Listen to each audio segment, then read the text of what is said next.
The views and opinions expressed in the following program are those of the hosts and guests, and not necessarily those of the staff or management of Worldwide Digital Broadcasting Corporation.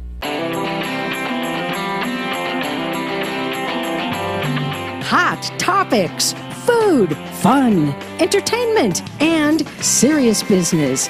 Live Las Vegas with Rikki Cheese.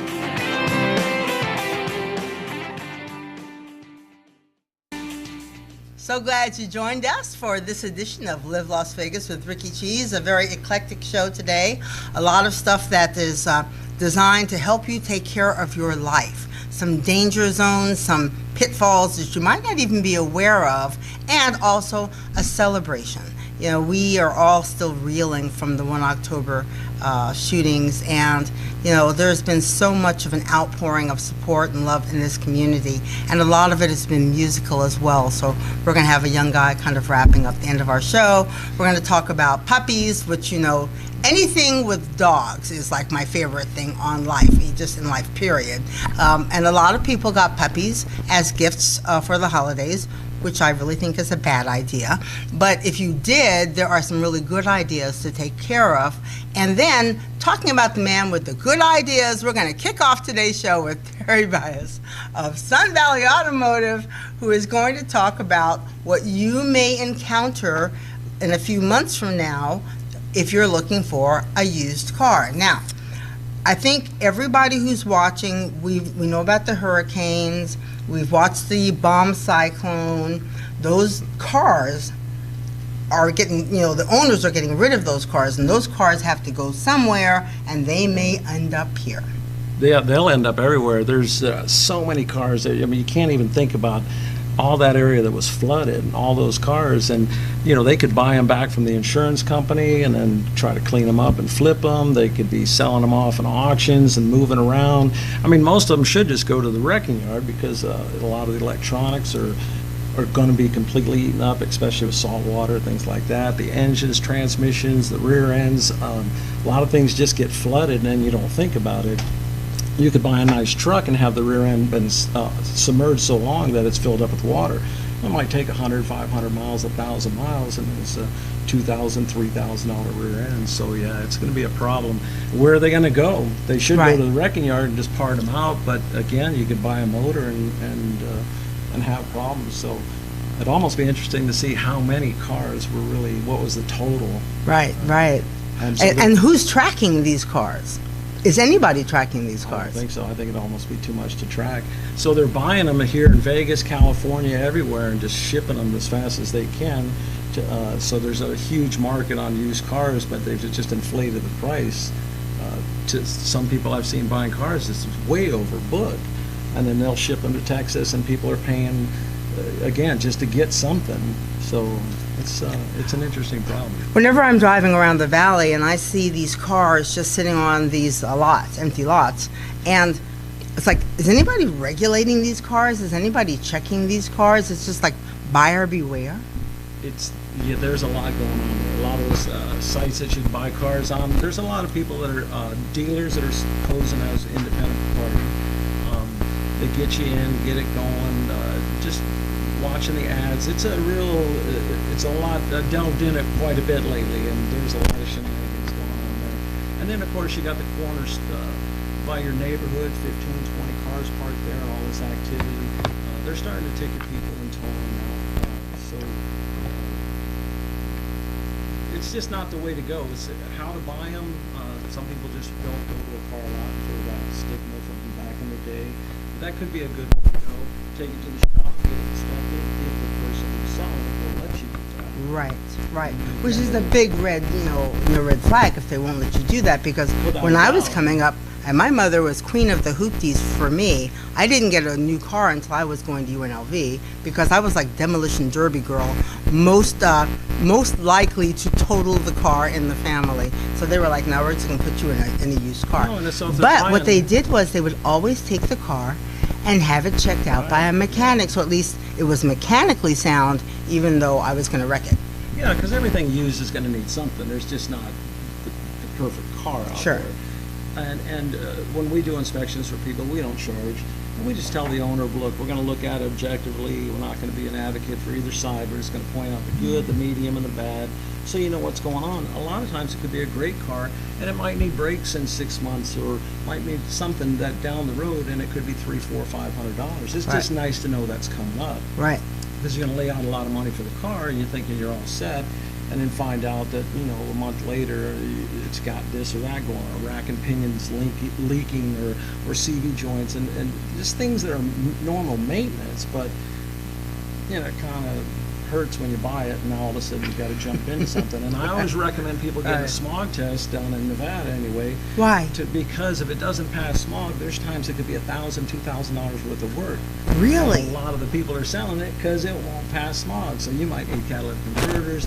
You might need what's called evaporative emission, evap problems that can just lead down a rabbit hole of money. And so just say, once you're ready to buy, just say, hey, I'll pay for the smog.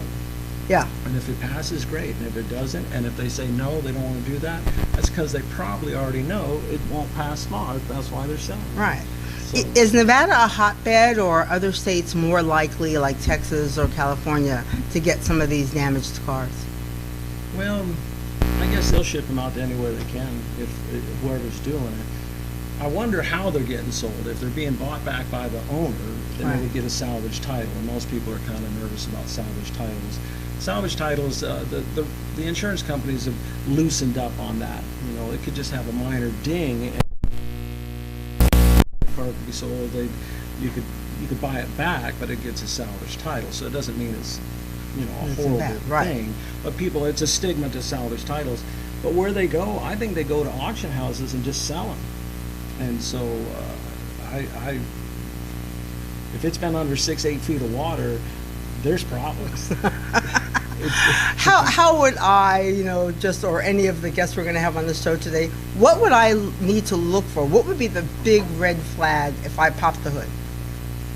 Well, if sea lions and eels and fish jump out, if it's been cleaned, some crabs, right? Because you got to assume that whoever's getting this is probably savvy enough to get a steam cleaner, pressure washer, put it up in the air, try to get all this mud and debris. It'll be in the frame. You know, it's not just clean swimming pool water. You know, this is just packed in with dirt and mud, and it's almost impossible to get that out. So if you were to get it to a shop, put it up in the air, and you see mud packed frames and just, you know, just nastiness that's just stuck in there, you know it's been submerged. But if they do clean that out and get it going, you would have to replace certain things right away, but especially in salt water, over time, it's just going to eat all the electronics. I mean, it will. You can't escape that. I lived in the Cayman Islands for a while, and Ivan had come through before I got there, but they had people selling cars where it was, you know, post or pre-Ivan, and people would just stay away from it. And it could have been safe, but it's just flooded vehicles. They didn't want to take that chance. And so there's really, I don't think there's if you didn't have it in the air and it didn't have somebody looking, if they cleaned it up, you would never know. But the problems will be there. They'll rear their ugly head for sure. Well, growing up here in Las Vegas, I remember as I got older, after high school, going to UNLV, people would say to me that they'd never seen so many 1970s cars on the road. And it wasn't until I made that connection that we don't have all of the corrosive elements. We don't have the salt. We don't have the water. I mean, you might get caught in the flash flood, but, you know, it's like it's going to be over like in a couple of minutes. It's not like your car is going to be saturated with mud. Yeah, that's just rainwater with some good old Las Vegas mud. So that doesn't really do that much damage. It's the ones that we saw on the news that, you know, they're submerged or stayed submerged for quite some time. But yeah, you're right with the salt. It just eats.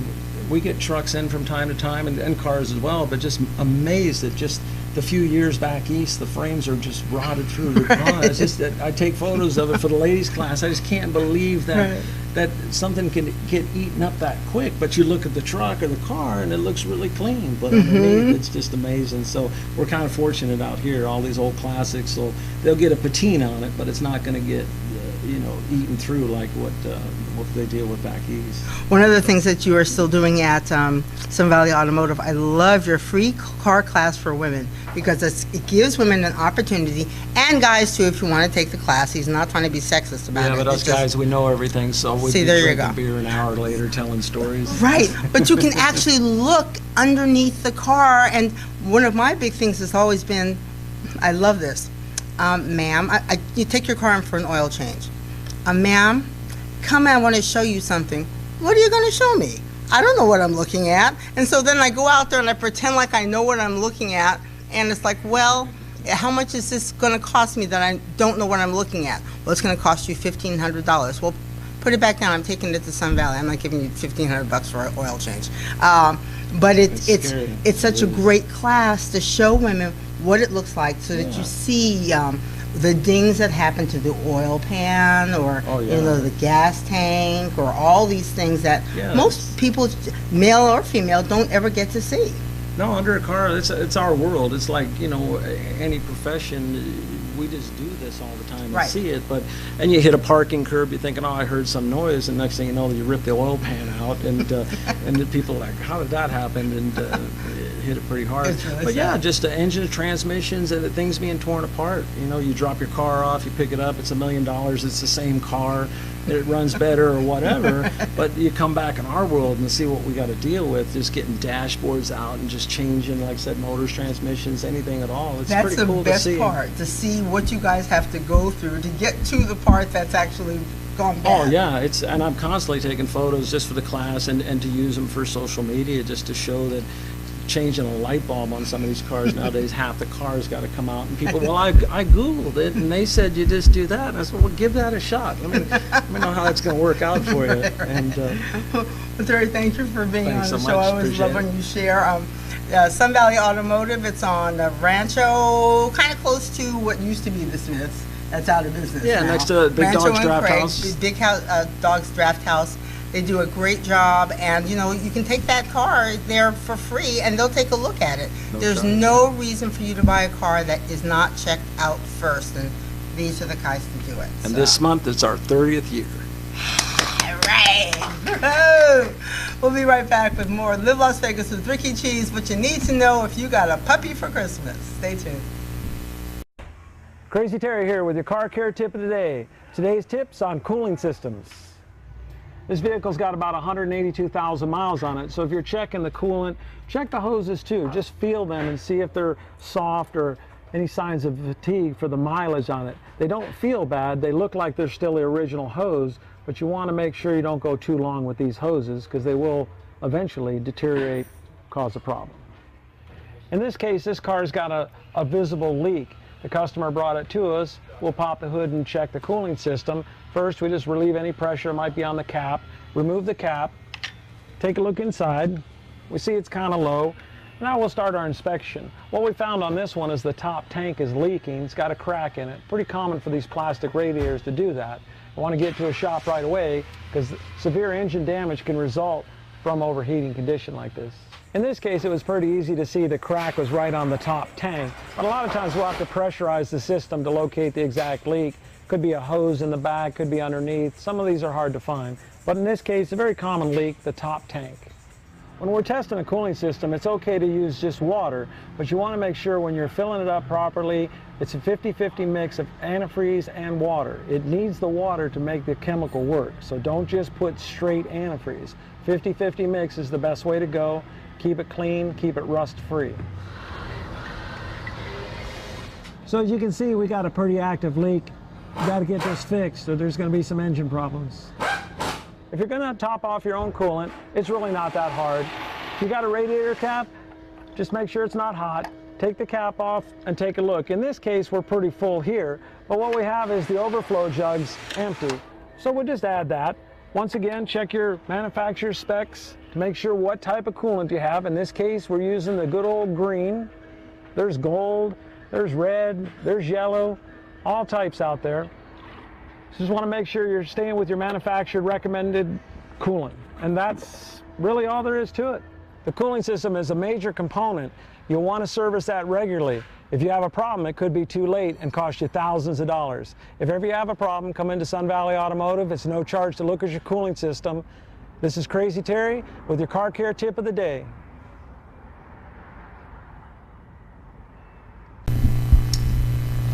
Welcome back to Live Las Vegas with Rikki Cheese. Those of you who've been following me for years, which thank you so much. much. Know that I am a big Akita lover, and with that comes a responsibility. I believe in training. I really believe in training from the puppy stage all the way up to adults and continuing, because what I had to learn was that training of your dog is really not about the dog. Training is about the owner kind of getting their act together.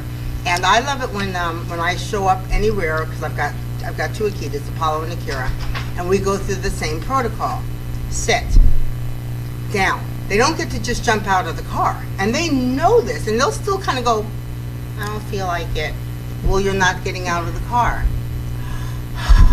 And then you'll see one butt goes down, and then the other butt goes down, and so if I have to actually go through that, it's like, okay, now you got it down. You're being so mean to us. It's like, you guys know what this is like. You can't just, up and down. This is your life. It's sit down, stay, sit down, stay. This is it. And are you hungry? Do you want to eat? Do you want to play? But I learned that from you guys at Smarty Paws, which I've trained, and I also train a lot. I like to give a shout out to all my trainers at the PetSmart, Renee over there at 215 in Durango. So I am a Melissa Leary who does Canine Adventures. I'm a big believer in training. I try all different types of training, because just like people, one size doesn't fit all for all dogs. And so I know with Denise, you were like one of the first trainers I met at Smarty Paws, and it was just too funny. You and Sean, I was kind of jealous. I felt like Sean loved you more than he loved me. Right? So how did you get into dog training? Well, I've been working with dogs my whole life. I was born and raised on a farm, and I've always had a lot of animals, and I think that if you are going to have animals in your life, you have to make sure that they respect you and they follow the rules. So as soon as you get an animal, you have to start working with them. If they're not trained and if they don't respect you, they're going to tear up your house, they're going to misbehave, and pretty soon you're going to have an animal that is not going to be welcome anymore. So if you don't start working with them right away and teach them how to behave, how to follow the rules in your home and in your community, with your friends, at the vet's office, everywhere you go with them, then you're going to have a problem. And that's when dogs get turned over to the shelters or given away because people don't know how to deal with their animals. So that's why we like them to come to us, because we can help them make sure their dogs are trained properly. Well, in fact, that's how I found out about Smarty Paws, was because Sean was acting out at the vet's office down the street, the Cheyenne Tonopah at the time, and one of your trainers there said, I think you need to go to Smarty Paws, because the boyfriend was out of control. It's like, yes, I think maybe so. So Kim Bonecutter, you've been over there for a while as well. Tell me how you got involved with dogs. Pretty much the same thing. I've had dogs all my life, living up with that. I started actually training about the early 70s. Ran into a lot of stray dogs. I was up in the Yellowstone area, and I don't know how we got the stray dogs up there, but we did. And people were needing some help with that, so I started training more people then, training my own. Right. But what you said is absolutely right. We're training the people. Training the people. And more dogs are euthanized every year from lack of socialization and training than puppies that die from parvo or some of the other. So it really, really is important for the owners to understand that they need to take that time. Right. When I do my class, I say 30 minutes a day.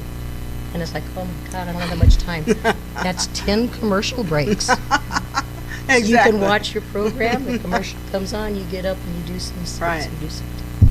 But it is critical for the early socialization.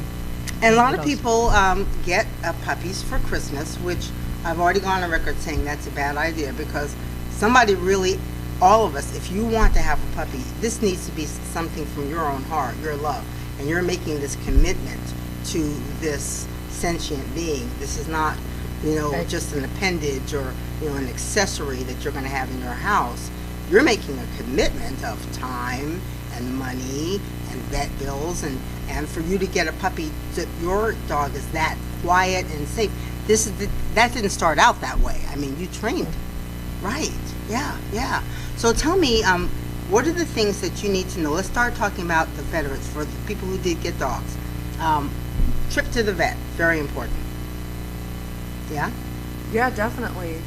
It's important to have your dogs vaccinated.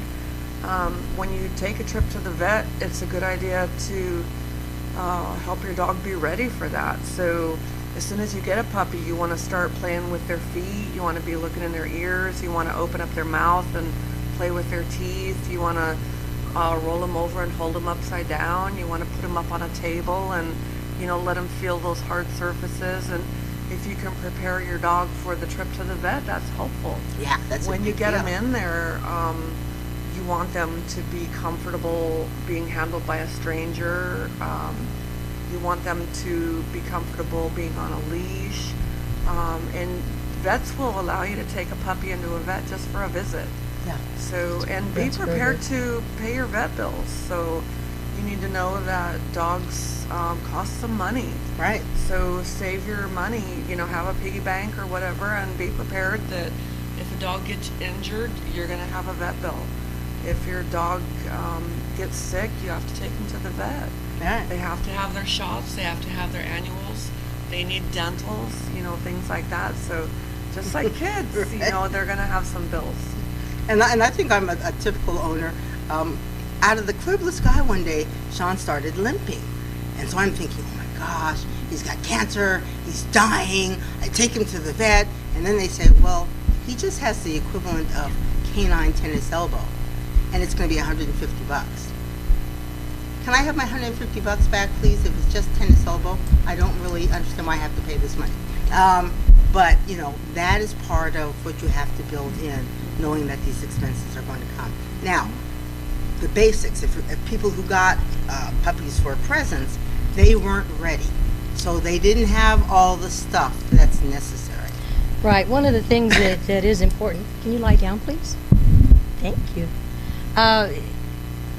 People bring their puppies or their shelter dogs home and give them free run of the house, and that's just disaster.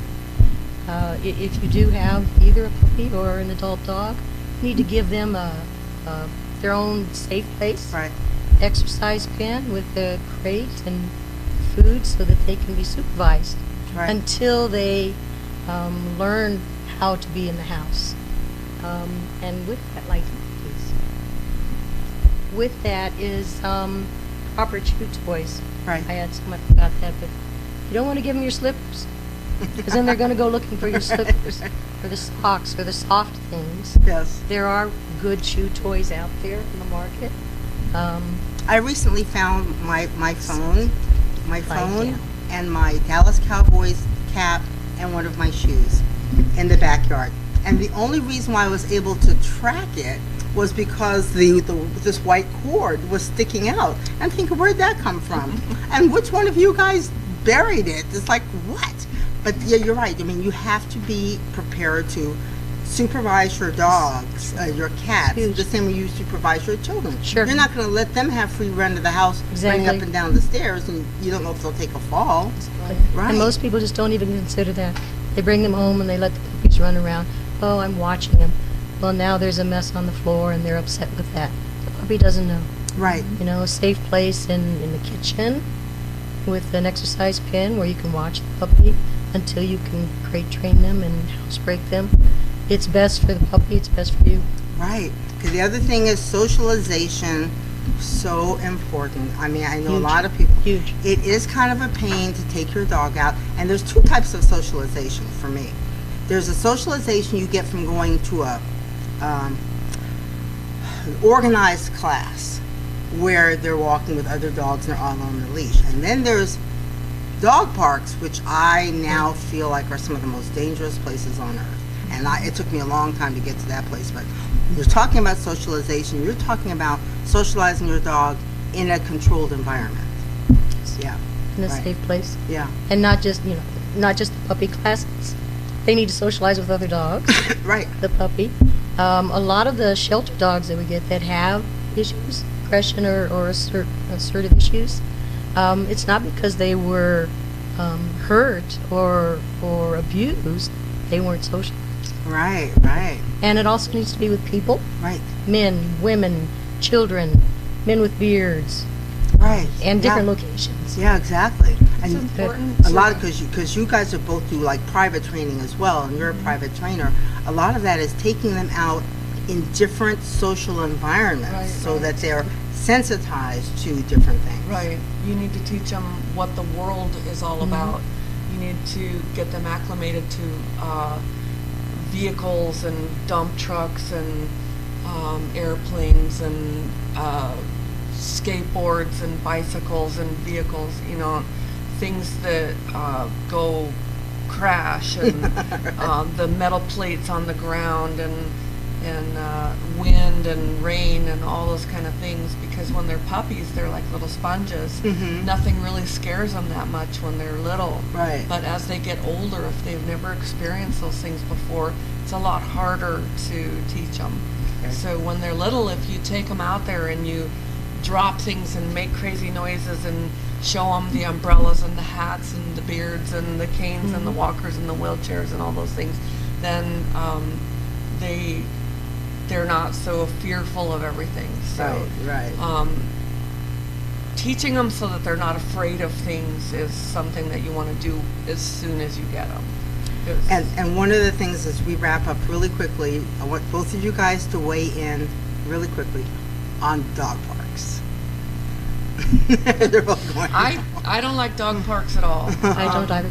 There, a lot of people that bring their dogs to the dog park are not supervising their dogs.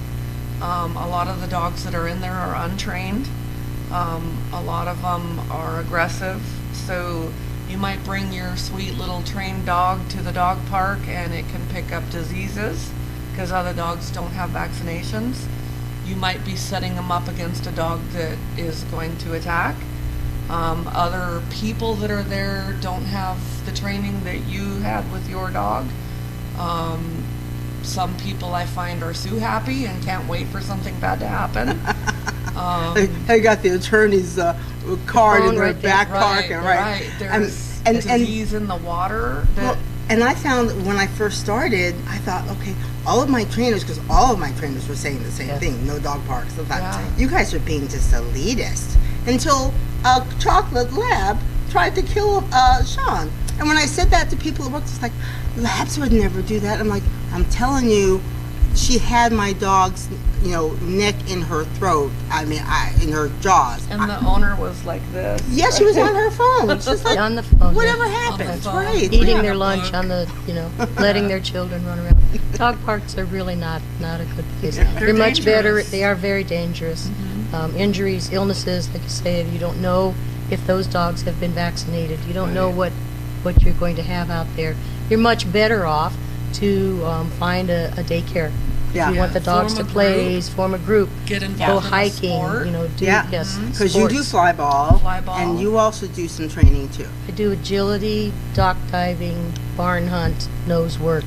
Get into Yeah. a hiking group or a walking group or Yeah. some kind of a sport. Yeah. With other Get dog with people that- you know that have vaccinated, have training, that have dogs that are friendly, that have been socialized. And dogs on a leash.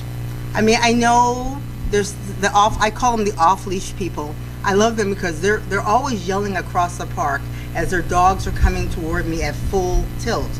My dog is friendly. And I'm like, Akira's not. Exactly. That's why she's on a leash. Right. This is not going to go well.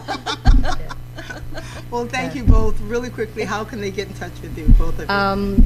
Smarty Paws, Uh-huh. Canine Coaching, online. You can get that as well. That's probably the quickest way for that. Right. And Denise, you're doing private training now. Right. Yes. My email is dogscomefirst.com. Yay. And mine is candocanine at yahoo.com. I'm going to have you guys both AOL.com. back on because, I can go on and Sure. on and on Yeah. about this Yeah. one. Go. But we got to wrap up because we're going to hear from a young man who made a tribute to the victims of 1 October. That's coming up next on Live Las Vegas with Rikki Cheese. Crazy Terry here with your car care tip of the day. So it's not a bad idea every now and then to check your battery. If you don't know how to do it, have somebody check it for you. Just a visual inspection can tell you a lot about your battery. So as we can see here, This battery's got a hold down. It's nice and tight. The cables are on. They don't look bad. We've got a cover. We don't see any corrosion. Everything's kind of tight, looking good. A little bit of dirt, that's normal, but nothing's leaking. No real cause for alarm here. So that's a good sign. Doesn't mean it's good, but at least visually we know that it's intact. Okay, so we're looking at a battery here that shows signs of corrosion. We want to test that battery to make sure it's good. Usually when they're getting like this, there's going to be a problem, leaking some acid at the top. We ran the test and we find out it has 396 cold cranking amps, but the battery requires 650. So it's just not enough. The battery is going to go soon. Better to know now than later. Okay, so the benefits of checking the cable is because this cable's rotted out. What we'll find is this is the problem, not the battery. So it'll save you from buying a battery, still having the no start, only to find out that it's a cable. This type of corrosion is common in diesels. Okay, so we're getting ready to jump the car, but we have to have some battery cables. And we have to check those too before we hook them up to the battery. So here we have our standard set of battery cables. We just look them over, see if the ends are frayed, if everything's connected all right. Everything looks good here. Wouldn't hurt to check the rest of the cable just to make sure the dog didn't get it and chew it up. We have red and black. Red's positive, black's negative. You always want to hook the positive up first and then the negative. And I'll show you how that's done right now. Keep these off to the side so they're not touching each other. Hook up your positive. You can find that right here by the plus sign, the negative sign. Plus is positive, red. Make sure that's securely hooked up. Keeping these away from each other. Hook up your negative cable. Just got to fight it on there. Figure out a way to get it. Wiggle it a little bit so it ensures a good connection. Now you're transferring voltage. If I hit these two together, we're going to spark. Kind of want to avoid that. Won't kill you. Kind of fun. A lot of people think if they can turn the headlights on, the battery's fine. That's not always the case. It takes very little amperage to turn a light on, but it takes a lot of amperage to start the starter.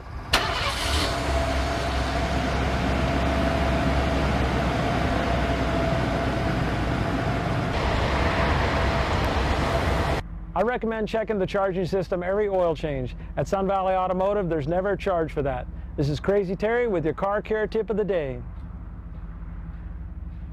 You know, in the aftermath of the tragedy of 1 October, so many people have come out with many different ways of honoring the victims, but not just that, to find a way to share the pain and the suffering that we all share because, and in fact, I was just talking about this the other day, it still seems unreal. It just doesn't feel like that really happened in Las Vegas. And so I think it's easy, and for me, to kind of block it out because of the enormity of the suffering, of the enormity of the tragedy, and how it's like, it was one thing to read about it when it was happening somewhere else. But this happened right in front of Mandalay Bay, right here on the Las Vegas Strip. I mean, that tragedy came home to us, right? And so you're one of many people, and I'm going to say your name right, Lil Rheuk, who came out and have tried to put in words and in song a way of, you know, looking at that incident and honoring the victims and at the same time saying, you know, the Vegas Strong slogan moving forward. Now, tell me what that night was like for you.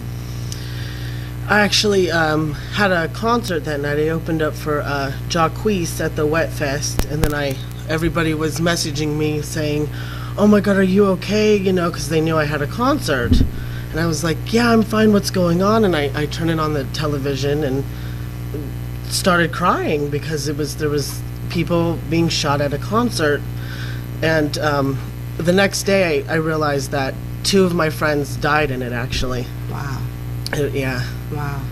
Yeah, it's really, Eric was one of them, and he was a security guard, and he was a good friend of mine, you know, a good supporter of my music. And Quentin, he was a basketball player at my high school, basic high school, and he passed away during it. Wow. So you're a Las Vegas native, just like me. Did you ever think in a million years that this would happen here? Yes, I do, because Vegas is just so universal, and what's going on all around the world, you know, I just, you know, I knew something was going to come here. Right. I knew something. Right. Because, you know, it's end times. So I think it was definitely going to happen here. Right. So what was your process when that evening? Did you immediately go and put the song together, or how did that happen?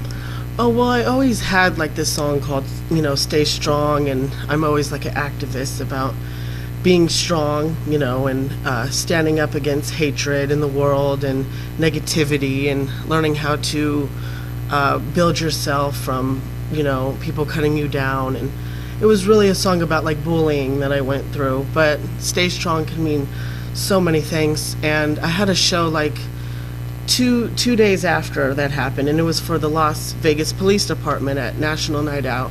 So I did that song. I wasn't going to do Stay Strong, so I did that, and I did a moment of silence for like about 2 minutes before I started that show. Right, right.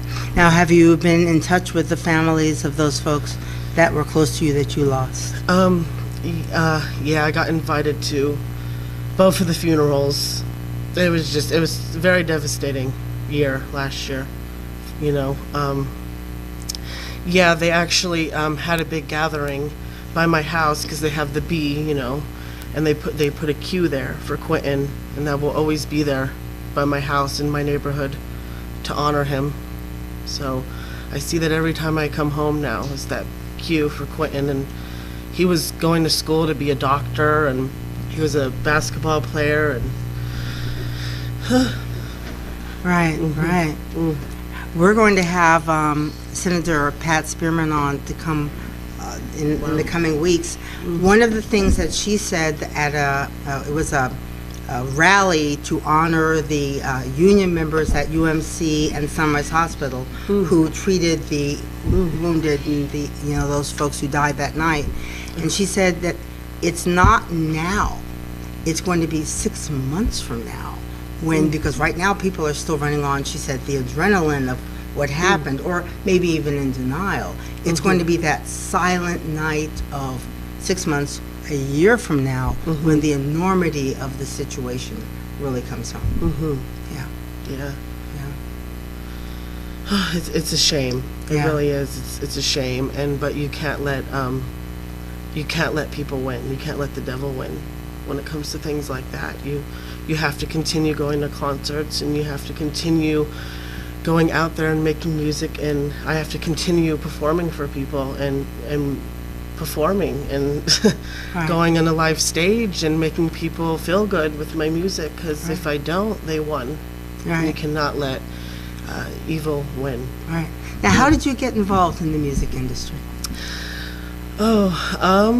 Well, I kind of always had this dream when I was little. When I was 3, it turned to like a hairbrush and then to an actual microphone. I got involved, I think my 8th grade year. I would like attend rap battles at school, and that's when I really was serious about it after this performance at Bear Claws, like my 6th grade year, I think. Wow. Or did it? Yeah. 6th grade, I don't remember. I don't know. But after that, I knew I was serious, because the reaction of the crowd really inspired me to continue making people happy. And I made a full album eventually, featuring Keisha Renee. She was just on The Voice, that song Stay Strong she's singing in. And she didn't win The Voice. I was devastated and hopeless after that, but she's still going. She's incredible. And after that, I just got involved with all these shows and going to Hollywood to fulfill my dream. Wow. So what's your take on the music scene here in Las Vegas right now? The music scene here in Las Vegas is actually growing, I think. There's not like record labels here anymore. That's why, you know, well, there's never been. You have to go to LA for all that, but there are some studios. I mean, you've got the one at the Palms. There are a couple of independent studios where people can actually record their own music. Yeah, and that's where it starts, right there. Right. Yeah. Yeah, yeah. So how much stuff do you have out there on the internet right now? I have 3 singles on iTunes, even though I have a full album under my belt. I'm waiting for my right time. Right. So 3 good singles out right now. The recent one's Hey Girl. Right. And the video comes out on Valentine's Day. Oh, nice timing. Right? So how do you source your folks to help you shoot your videos, get them on social media? I mean, there's a whole process that goes on to getting your message out there. I think the source, the first source, I think, is to have money. I mean, I worked and I went to a job and I saved up and I went to a studio and I recorded my own original music, and I think you have to save up your money for that if you want an original album, and then from there, hopefully one day, you'll get money from that, from your investment on yourself. Yeah. So it starts with having something in your pocket and turning it from there. Right. How big a part does the internet play in getting your word out now? Oh, social media. Huge. The bad part about it is there's so much hate on the internet, but I love it. Bring it on, because that's what makes people talk about you. So I'm glad people hate on me. Bring the haters on. But yeah, the social network is a huge part of anybody's career nowadays. It's probably a little bit more easier than it was back in the day, because back in the day you would have to go physically everywhere to promote yourself. Now you could just one click and you could go viral. Right. Just one click away. Yeah, right. So it's good for you've some actually things. been on other shows here at WWDB TV that have different audiences. And one of the things I always encourage my guests to do is to be on different shows, because like the ladies I had on, Denise Beckwith and Kim Bonecutter, their appeal for dog owners is something that crosses over to other shows as well. So it's really important, if you can find a way to get your voice out there and get on different platforms. It's really important. Yeah, absolutely. Yeah. You have to market yourself. You have to go out there and you have to throw your tag around. Right. Now, did you have people in your family who were musically inclined? Actually, my great-grandparents were. On my grandfather's side, they were like opera singers. Wow. So I don't know if that got to me and I'm a good singer because of that, or a good writer, or I don't know if there was any rappers though. Not yet, but I know there was an opera singer up the Tree of Life. Right, yeah, somewhere there. Well, speaking of rappers, we're going to take John, can we take a kind of a little listen to some of his stuff? We're going to do that right now. Stay with us.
Hurt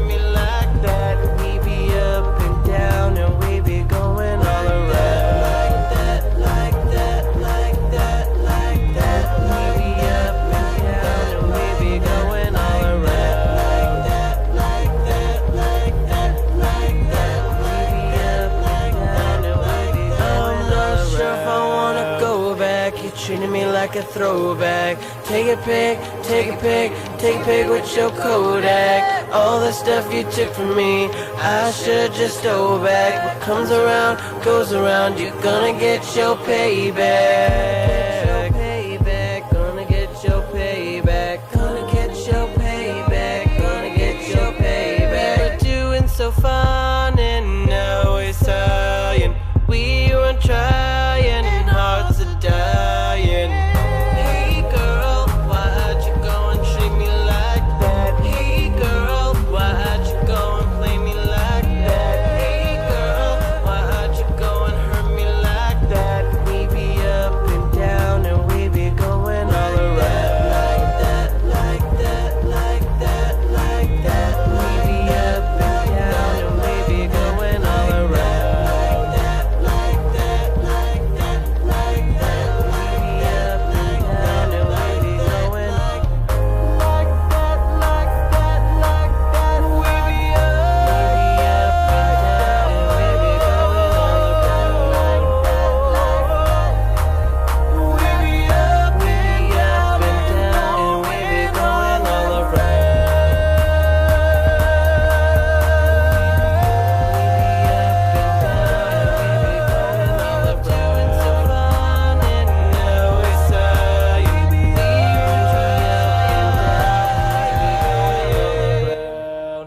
Reaction, and I was like, okay, they inspire me to keep going in this career. But as far as like a person, I think it would be like Donna Summer to Michael Jackson to Elvis, actually. Wow, so you're going back old school. Yeah, right? I love old school. Yeah. New stuff, I gotta listen and keep up what's trending. And I gotta, it's gonna bring old flavor back, make it new.